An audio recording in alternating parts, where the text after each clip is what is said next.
Tom stood on the balcony of the orbital trade station, looking out at the stars.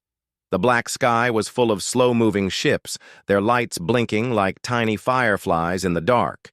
Somewhere far below, the curve of a blue planet shone faintly. He had stood here many times before after finishing a cargo run, but tonight was different. Tonight, he felt nervous. In his pocket, he carried a small silver ring. It was not very expensive. Tom was not a rich man. He was a cargo pilot, moving goods from one station to another, but he had saved for months to buy it. To him, it was more than silver and stone. It was a promise.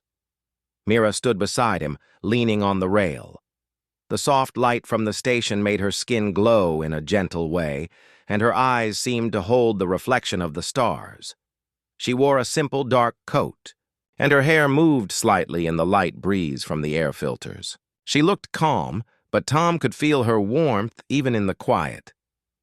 "You've been quiet all evening," Mira said softly. Tom smiled nervously. "I've been thinking about something important."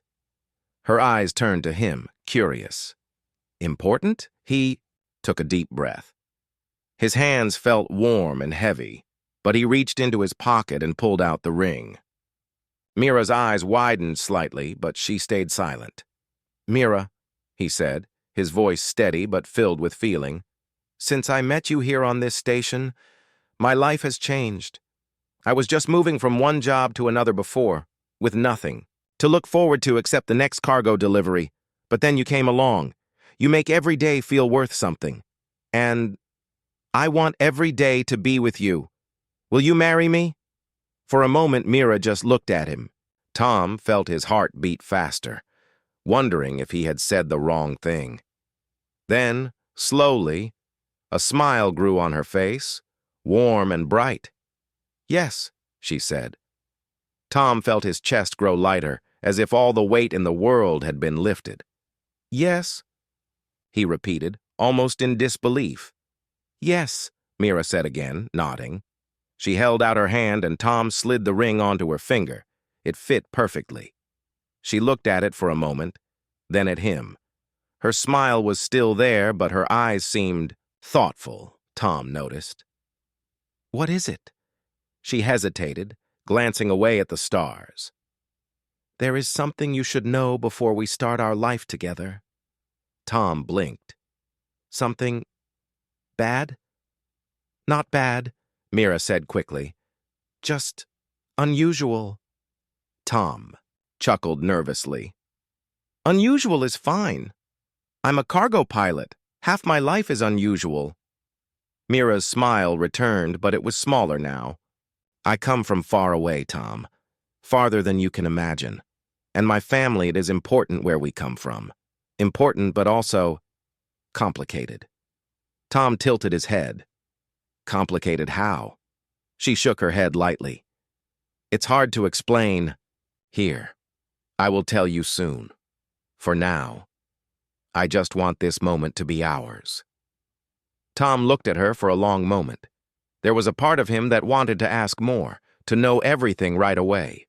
But the way she was looking at him made him decide to wait. There would be time for answers later. Tonight was about them. They stayed on the balcony watching ships come and go until the station's lights dimmed for the night cycle. Tom walked Mira back to her apartment in the residential ring. It was a modest place with neat furniture and a soft hum from the environmental systems. The smell of warm tea drifted in from the kitchen. They sat together for a while, talking about small things. The next cargo run Tom had, the new cafe opening near the main promenade, the repair work being done in the docking bay. Mira seemed relaxed again, and Tom felt at ease. Every so often, his eyes would drift to the silver ring on her finger. Seeing it there made his chest feel warm. Later, when Tom was walking back to his own small cabin on the station, he thought about what she had said. Unusual and complicated could mean many things, but whatever it was, he felt certain he could handle it. He had flown through asteroid belts, dodged storms on gas giants, and landed on stations with broken guidance systems. How hard could family complications be? Still, as he lay in bed, staring at the faint glow of the ceiling, light, he couldn't help wondering what exactly she meant. He thought of her tone, how her voice had softened when she spoke of her family. There was love there, but also something else, something like caution. He closed his eyes, telling himself not to worry. Tomorrow would be another day. He would see Mira again, and maybe she would tell him more. For now, she had said yes. That was enough. Somewhere, in the quiet hum of the station's night cycle, a distant docking alarm sounded. Tom didn't hear it. He had already drifted into a deep, dream-filled sleep. But if he had been awake, he might have noticed that the alarm was for an unregistered vessel, one heading straight for the station. Tom woke early the next morning, his mood lighter than usual. Mira had said yes. Every time he thought about it, a smile crept onto his face. The station's artificial morning light filtered into his small cabin, and the gentle hum of the ventilation system filled the room. After a quick breakfast of station bread and strong coffee, Tom decided to visit Mira. He wanted to surprise her with a small gift, a pack of fresh flowers grown in the hydroponics section. On the way, he stopped by the market level to buy them. The air in the market was lively. Vendors called out to passers-by, offering everything from sweet drinks to mechanical parts. Small drones hovered above, scanning for trouble. Tom picked a bunch of bright blue flowers that had a soft, sweet scent, and continued toward Mira's apartment. As he approached the residential ring, a sudden alarm echoed through the station. Docking alert. Incoming vessel, unregistered. Clear docking bay. 3. People in the corridor looked up. An unregistered ship wasn't common, but the station's security usually handled it quickly. Tom thought nothing of it, until he noticed the docking bay number. Docking bay 3 was just 2 levels below Mira's apartment. He moved toward the nearest observation window and looked down at the bay. A sleek, dark ship was gliding into position. It was unlike anything he had ever seen. Its hull shimmered faintly as if it were alive, and strange patterns pulsed along its sides. The shape was elegant but unfamiliar, with long, curved wings. That seemed too thin to be practical. The ship docked smoothly, and the airlock hissed open. Tom's eyes widened. Stepping out were 5 tall women, each with unique features and clothing, but all sharing the same graceful look as Mira. The first had silver hair that seemed to catch the light even in the dim bay, wearing a long coat with tools strapped to the belt. The second wore bright fabrics and carried a strange stringed instrument. The third had short dark hair and held a small container that released warm, spicy smells. The fourth had a long scarf wrapped around her arms and moved with the precision of a soldier. The fifth had curious eyes and was already glancing at the market level above. Tom blinked. They were all aliens, not just by appearance, though their slightly different skin tones, from pale gold to deep blue, gave them away, but by the way they moved, the confidence in their steps. They were also carrying crates. Lots of crates. Before Tom could make sense of it, the group walked straight toward the lift that led to the residential level. He hesitated, then followed from a short distance, clutching the flowers in his hand. When the lift doors opened on Mira's floor, she was already waiting there. Her eyes lit up, not in surprise, but in recognition. "You're here," she said warmly, stepping forward. She took the flowers, smiling. "They're beautiful, Tom." Tom's gaze moved past her to the 5 women unloading boxes into her apartment. Mira," he began. She turned, then looked back at him with a calm smile. "Tom, meet my sisters." One by one, the women looked up and gave polite nods, or in the case of the one with curious eyes, a wide grin. "They live here?" Tom asked slowly.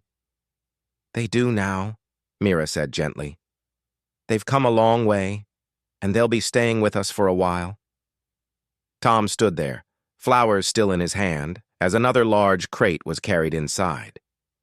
He stepped into the apartment and instantly noticed it looked completely different. A strange piece of furniture, something between a bed and a couch, was now in the corner. Several glowing cooking pots were lined up on the counter. One of the crates had opened, and a small creature that looked like a mix between a fox and a jellyfish hopped out, drifting slowly in the air before curling up in the corner. The sisters began arranging their belongings like they had done this 100 times before. The one with silver hair started unpacking tools and setting up a small workbench right in the living room. The one with the instrument tuned it softly, filling the room with a sound like water flowing over stones. The one with the cooking container began opening jars and sniffing them with deep satisfaction. The one with the scarf began folding strange armor-like clothing with exact, sharp movements, and the curious-eyed sister, she was already by the window, watching ships go by with fascination. Tom finally managed to speak. "This is a lot to take in." Mira placed a hand on his arm. "I know, but I promise I'll explain everything soon. They mean no harm. They're my family." Tom looked around. "How many of them are staying?" "All of them," Mira said softly. He took a slow breath. This wasn't how he pictured the day after a proposal. But he remembered her words from last night, about her family being important and things being complicated. As he stood there, trying to adjust to the new reality, the silver-haired sister walked up to him. She extended her hand, her expression calm. "You must be Tom," she said in slightly accented standard. "Mira speaks of you often. I am Lyra." Tom shook her hand politely. "Nice to meet you." One by one, the others introduced themselves. Noma with the instrument, Sarah with the cooking jars, Vanny with the scarf, and Para with the curious eyes. They all smiled in their own way, but Tom could sense something else behind those smiles, something watchful. The rest of the day was a blur of movement. Crates were stacked, furniture shifted, strange devices plugged into the wall. At one point, Sarah offered Tom a taste of something she had cooked. It was sweet, but also strangely fizzy. By the time evening came, the apartment felt full, not just of people, but of energy. The sisters spoke to each other in their own language, quick and melodic. Every now and then, Mira would translate for Tom, but often she just smiled and let the conversations flow. Tom sat quietly, sipping tea and watching the 6 sisters interact. They moved with an ease that came from years together, but there was also a sense of alertness, as if they were ready for something to happen at any moment. As the station lights dimmed for night, Tom realized something. Life was no longer going to be simple. The next morning, Tom woke to a strange metallic tapping. At first, he thought it was just the station's maintenance crew, but the sound was coming from inside the apartment. He stepped out of his small bedroom and stopped. Lyra, the silver-haired sister, was crouched in front of the food dispenser with its side panel open. A pile of wires and parts lay on the floor. She held a slim tool that gave off a soft blue glow. "Morning, Tom," she said without looking up. "What are you doing to the food dispenser?" Tom asked slowly. "Improving it," Lyra replied. "Your filter system was inefficient. The heating coil was also substandard. I am replacing it." "It was fine yesterday," Tom muttered. "It will be better today," Lyra said, her tone firm. In the kitchen, Sarah stood over one of her glowing cooking pots. A thick purple liquid bubbled inside, giving off a smell that was both sweet and sharp. "Breakfast," she said proudly when she saw him. Tom peered into the pot. "Is it safe?" "Very safe," she assured him, giving the pot a slow stir. From the balcony came the soft, flowing sound of music. Noma sat cross-legged, her strange string instrument resting on her lap. She plucked the strings one by one, creating notes that seemed to float in the air. Meanwhile, Para, the sister with curious eyes, was going through Tom's small shelf of keepsakes. She picked up a carved wooden bird and turned it over in her hands. "This is from your home world?" she asked. "Yes," Tom replied. "It's from a forest near the coast. My grandfather made it." "It is nice," Para said, setting it down carefully before moving on to examine his old metal coins.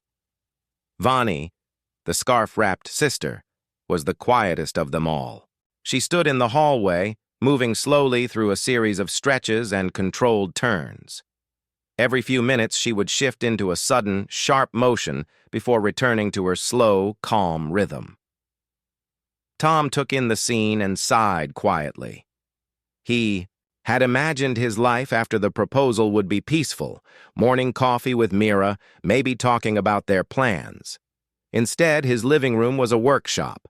The kitchen smelled like something from another planet, and his personal belongings were now on display for curious alien eyes.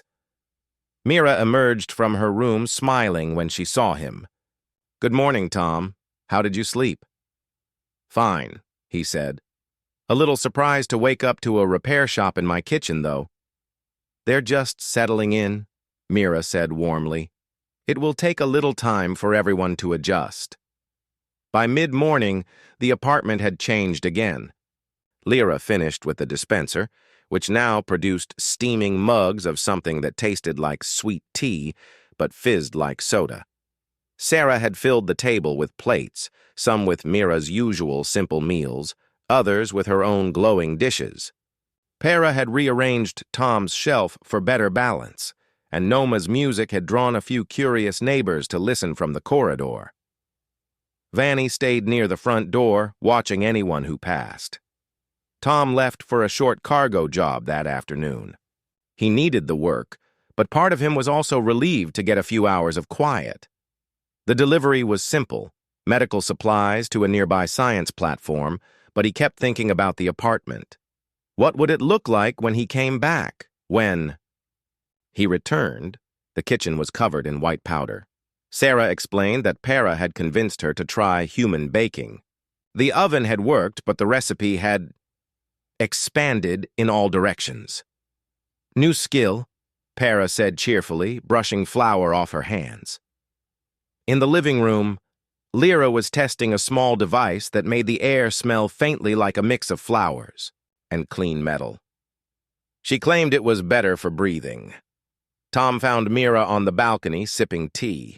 She looked calm, even though the apartment behind her was anything but.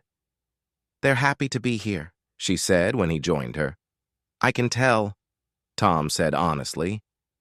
"But I don't think I've ever seen this place so full. It will feel normal soon," she said with a small smile. Tom wasn't so sure. That evening, they all ate together. Tom stuck mostly to the familiar food, but he tried one of Sarah's dishes out of politeness. It was sweet, fizzy, and warm all at the same time. Not bad, but strange. The sisters spoke in their own language often, the quick, flowing syllables carrying a music of their own. Sometimes Mira translated for him, but most of the time, she simply let the conversations run. Still, Tom couldn't ignore the little things he was noticing, the way Vani's eyes swept the corridor whenever someone walked by, or how Lyra kept scanning the apartment as if checking for weak points. Even the cheerful Para seemed unusually alert whenever the station intercom announced a docking. That night, Tom couldn't sleep. The apartment was too quiet now, the earlier noise replaced by a tense stillness. He stepped into the living room. The lights dimmed to a soft glow. On the balcony, Mira and Vani stood close together, speaking in low voices. Their faces were serious, their words too soft for Tom to catch. When they noticed him, Mira smiled quickly. "Couldn't sleep?" she asked. "Just getting some water," Tom replied. Vani gave a polite nod and slipped back inside. Mira stayed, on the balcony, watching the stars. Tom poured a glass of water and returned to bed, but his thoughts stayed busy. Mira had told him her family was important and that things were complicated. Now he was starting to see just how true that was. One thing was certain: Life would not be quiet again for a very long time. Tom had learned many things since Mira's sisters arrived. He had learned that Sarah's cooking could surprise him in both good and strange ways. He had learned that Para's curiosity had no limit. She had already visited every shop in the market level twice. And he had learned that Vanny, the quiet one, never seemed to relax. It was late in the evening when he discovered something else. The apartment was dim, with only the balcony light casting a soft glow. Most of the sisters had gone to their rooms. Lyra was still at her workbench, fixing a small silver device that looked like a broken compass. The quiet plucking of Noma's instrument came from the far corner, gentle and slow. Tom had been in his room, sorting the day's cargo papers, when he heard voices, not the usual cheerful chatter, but low, fast speech in the alien language Mira used with her sisters. He stepped into the hallway and followed the sound toward the balcony. Through the slightly open door, he saw Mira and the others gathered close together. The mood was tense. The sisters' faces were serious, and their voices carried a sharp edge. Tom didn't understand the words, but he caught a few in standard between the alien phrases: pursuit, clan, royal blood, danger. He stayed quiet, leaning just enough to hear more. "They will not stop looking for us," Lyra said in standard, her voice steady. "They do not know we are here," Mira replied in their own tongue. Then, in standard again, "We cannot go back." Vanny's tone was firm. "Hiding will not work forever. If they learn we are on this station—" She stopped, glancing toward the door as if sensing something. Tom quickly stepped back, pretending to be walking past with a mug of tea. When he glanced again, Mira was alone on the balcony, the others having gone inside. She looked at him with a small smile, but her eyes were careful. "Couldn't sleep?" Tom forced a light tone. "Just needed tea. Everything all right?" "Yes," she said, a little too quickly. "We were only talking about home." Tom nodded, though he didn't believe her fully. He returned to his room, his mind turning over the words he had overheard. Pursuit, clan, royal blood. What did that mean for Mira? For him? The next day, Tom tried to act normal, but he kept noticing details he had ignored before. In the market, when they went shopping, Vanny walked slightly behind, scanning the crowd. Para avoided a group of traders wearing dark cloaks. Lyra kept checking a small wrist device that flashed symbols every few minutes. Even Mira seemed different, still warm and kind, but more watchful, as if she expected trouble. When they returned to the apartment, Tom found himself standing at the balcony railing, looking at the endless traffic of ships coming and going. Somewhere out there, someone was looking for them. Mira joined him, holding 2 mugs of tea. She handed him one and leaned on the railing. "You're quiet today," she said softly. Tom took a sip before answering. "I just wonder why your sisters came here now, and why they're so careful all the time." Mira didn't speak right away. She watched a cargo ship glide past, its engines glowing faintly. Finally, she said, "I told you I come from far away." That was true. But I didn't tell you everything. Tom stayed silent, letting her continue. "My family is part of a royal house on my homeworld. My father was the leader, but a rival clan challenged his rule. It became dangerous for us. Some of my family stayed to protect what we have. The rest of us left. And the people looking for you, they are from the rival clan," Mira said, her voice quiet. "If they find us, they will try to take us back, not because they care for us, but because holding us gives them power." Tom tried to take it all in. "And you think they might come here?" "They might," Mira admitted. "That's why we stay together. That's why Vanny watches the doors. That's why Lyra keeps checking the station's scans." Tom looked at her for a long moment. "You could have told me before." "I wanted to," Mira said gently. But I wanted you to say yes to me, not to my family's problems. Tom let out a slow breath. I said yes to you, problems included. Mira smiled faintly, her eyes softening. Then I am glad. That night, Tom lay awake, thinking about what she had told him. He had never been close to royalty before, not that it mattered much to him, but now he realized he was caught in something larger than himself. If Mira's enemies really came, he might be in danger too. Still, as he thought about her standing there on the balcony, he knew he wasn't going to walk away. The station lights dimmed for the night cycle, and the quiet hum of the ventilation filled the air. Somewhere far below, another unregistered ship arrived in the docking bay. This time, Tom noticed. Tom woke up earlier than usual. He had a delivery to make to one of the outer docks of the station. As he put on his jacket, he noticed Vani standing near the door with her arms crossed. She had been quiet all morning, but her eyes kept moving, scanning the hallway outside. Something wrong? Tom asked. Vani shook her head, but he could tell she was hiding something.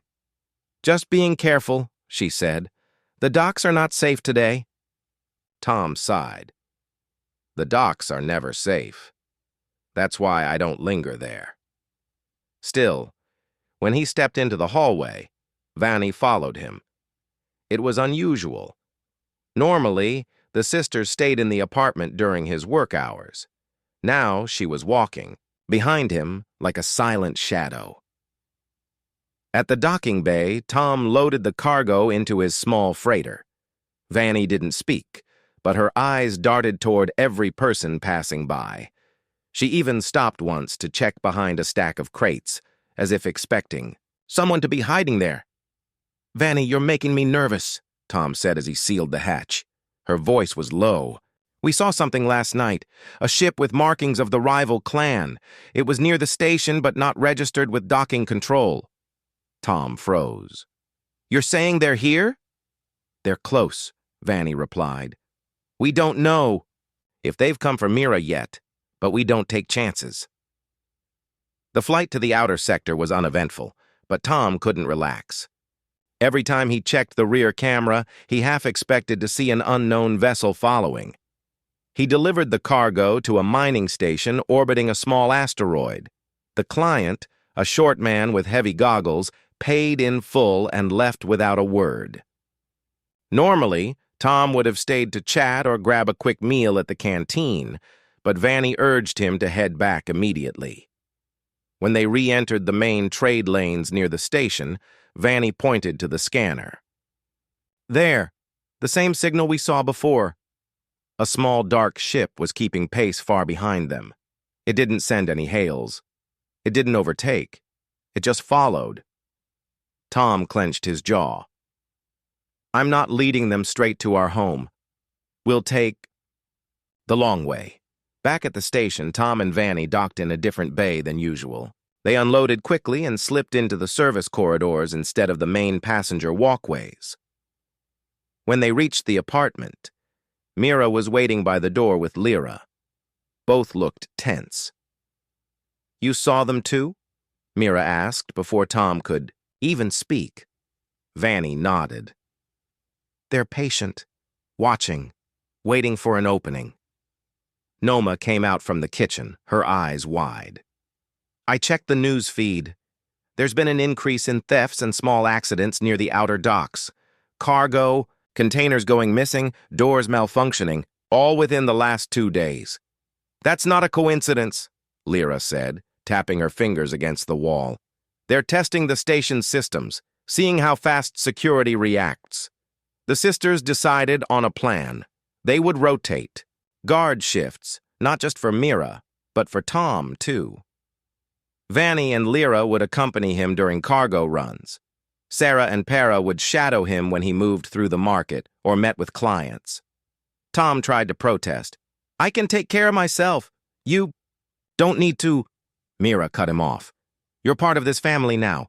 That means you're also a target. We protect each other. There was no arguing with that. For the next week, life became a careful dance. Tom woke up to find one of the sisters already dressed and ready to follow him. In the cargo bay, Lyra scanned every ship in sight before allowing him to board. The markets, Para blended into the crowd, keeping an eye on anyone who lingered too close. It was awkward, but it worked. Tom noticed fewer suspicious faces nearby. Yet the shadow on the edge of his mind, the feeling of being watched, never truly went away. One afternoon, Tom had to deliver a shipment of rare minerals to a client near the far side of the station. Vani was supposed to accompany him, but a small incident at the apartment delayed her. "I'll catch up," she promised. "Go ahead."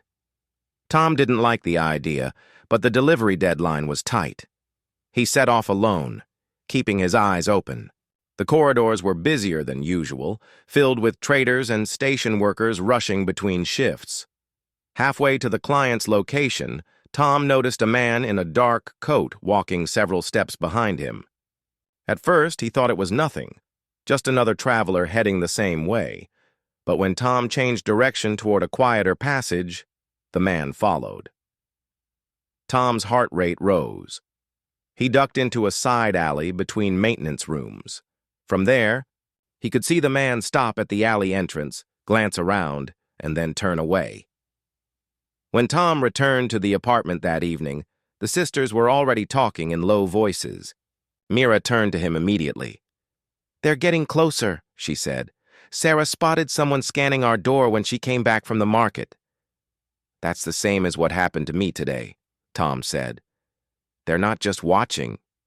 They're mapping our movements." Lyra frowned. "If they know when you're alone, they'll make their move then. We need to make sure that never happens." That night, Tom couldn't sleep. He lay awake listening to the soft hum of the station's life support systems. The apartment felt smaller than ever, every creak and shift of metal a reminder that they were in someone else's territory. Yet, when he looked at Mira sleeping, peacefully beside him, he knew he couldn't let fear take control. If the rival clan thought they could scare him into stepping aside, they were wrong. Because Tom wasn't just protecting himself anymore, he was protecting his family. Daniel had barely slept. The words from the council's hologram replayed in his head over and over, like a clock that wouldn't stop ticking. He knew something important was hidden in that message, but no one else seemed to notice. The morning. Light streamed through the small gaps between the curtains. The house was quiet, but Daniel could sense a different kind of silence. It wasn't peaceful. It was the kind that came before a storm. He stepped out of his room and found the living room empty. That was unusual. Normally, at least 2 or 3 of the sisters would be there, arguing over the news or rearranging the furniture in strange alien ways. Daniel walked into the kitchen and saw Leora standing by the table. She was holding a thin, crystal-like device, in her hand, staring at it as if it carried the weight of the galaxy. "What's that?" he asked. She didn't look up. "It's a message capsule from our mother." Daniel froze. "Your mother?" Leora nodded slowly. "She's the leader of our homeworld's defense council. If she's contacting us now, it means something very serious is happening." Before Daniel could say more, the other sisters entered the room one by one. Their usual banter was gone. Celine was holding a metallic cube that glowed faintly. Arya carried a folded sheet of dark material that shimmered like water. Even Mira, who was normally cheerful, looked tense. Leora placed the crystal device in the center of the table. "Watch," she said. The crystal projected a hologram in mid-air. An alien woman with a calm but powerful presence appeared. Her eyes looked just like Leora's, sharp and full of resolve. "My daughters," the hologram said, "our enemies have discovered Earth's location. They believe humans are weaker than they are. You must protect the one called Daniel. He holds the key to the alliance we need." Daniel stepped back. "Me? Why me?" the hologram continued. "Daniel carries something in his blood that will convince both our people and the humans to unite. Without him, we will fall separately." The image faded. Silence filled the room again. Daniel's hands felt cold. "I think you know what this means?" Leora said. "No," Daniel replied. "I have no idea why your mother thinks I'm important. I'm just me." Arya crossed her arms. "Not anymore. Now you are the link between two worlds." Seelan tapped the metallic cube on the table. "This contains data from our homeworld, but there's more. This cube says the enemy is already here." Daniel's heart skipped. "Here? On Earth?" "Yes," Mira said softly. "We think they're watching you." Daniel moved to the window and pulled the curtain slightly. The street outside looked normal. Children playing, a delivery, truck passing, a man walking his dog. But for the first time, Daniel realized how easily something dangerous could hide in plain sight. Leora's voice was firm. "We can't stay here anymore. We need to move somewhere. They can't track us." "Where?" Daniel asked. "There's an old listening post deep in the mountains," Seelan said. "It was built by humans decades ago, but abandoned. We can reactivate it and use it to scan for enemy signals." Daniel didn't like the idea of running, but the thought of staying, put while aliens hunted him, was worse. "All right," he said. "But how do we get there without being followed?" Arya smiled faintly. "We have ways." They spent the next few hours packing. The sisters moved quickly, gathering strange equipment and folding it into compact shapes. Daniel packed a small backpack with only the essentials: clothes, a flashlight, and his father's old compass. Just before they were ready to leave, Mira pulled Daniel aside. "I don't think it's just your blood," she whispered. "There's something about you. Something you haven't discovered yet." Daniel frowned. "What do you mean?" She shook her head. "I don't know, but I feel it, and I think the enemy feels it too." The group left the house at sunset, moving through side streets and avoiding the main roads. Leora carried the crystal message capsule close to her chest, while Seelan kept the metallic cube in a secure pouch. Daniel followed between Arya and Mira, feeling both protected and strangely exposed. As they reached the edge of the city, the sisters led him to a vehicle unlike anything he'd ever seen. From a distance, it looked like a large delivery van, but up close, Daniel could see faint lines of alien writing across its surface. The door slid open silently, revealing a small interior filled with glowing panels. They climbed inside, and the door sealed behind them. Leora took the driver's seat, placing her hand on a round panel. The vehicle hummed to life without any sound from an engine. For a while, the road ahead was clear. But then, Seelan's voice cut through the quiet. "We're being followed." Daniel turned to the window. In the distance, a black shape moved swiftly across the horizon. It didn't look like any normal aircraft. "Is that them?" he asked. Leora didn't answer. Instead, she pressed her hand harder against the control panel, and the van accelerated smoothly. The city lights faded, replaced by the dark outline of the mountains. The black shape drew closer. Daniel could see faint red lights pulsing beneath. It like a heartbeat. His pulse matched the rhythm without him wanting it to. Arya leaned forward. "Hold on," she said. The van suddenly veered off the road, gliding silently over uneven ground. Daniel gripped the seat. He wanted to ask what was happening, but the look on Leora's face told him to stay quiet. Finally, after what felt like hours, the van slid into the shadow of a rocky cliff. The engine, or whatever powered it, went completely silent. They waited.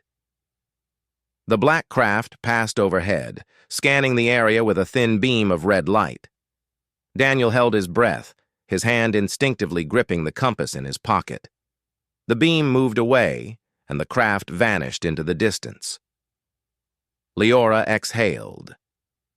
"We're safe, for now." But Daniel knew the truth. This was only the beginning. Morning light spilled through the windows, touching the walls of Tom's small home. It felt strange that, after so many days of strange events, alien sisters, strange visitors, and unexpected problems, this might be the last day they would all be together here. Tom sat at the kitchen table with a cup of tea. Across from him sat Mira, her silver eyes watching him carefully. Around them, the five sisters moved about quietly, each lost in her own thoughts. The house felt heavy with a kind of silence that was not empty but full of unspoken words. The night before, the Galactic Council had sent a message. They were willing to let Mira stay on Earth, but only if the sisters agreed to follow human laws completely and register as part of Earth's resident program for alien visitors. It sounded simple on paper, but Tom knew it would change their lives. It meant no sudden trips to space without permission. It meant inspections, constant monitoring, and maybe giving up some freedoms they valued. Mira broke the silence first. If we agree to this, we will not be free to travel as we wish. We will be watched. But we will be with you. Tom met her gaze. And if you don't agree? Her voice grew quieter.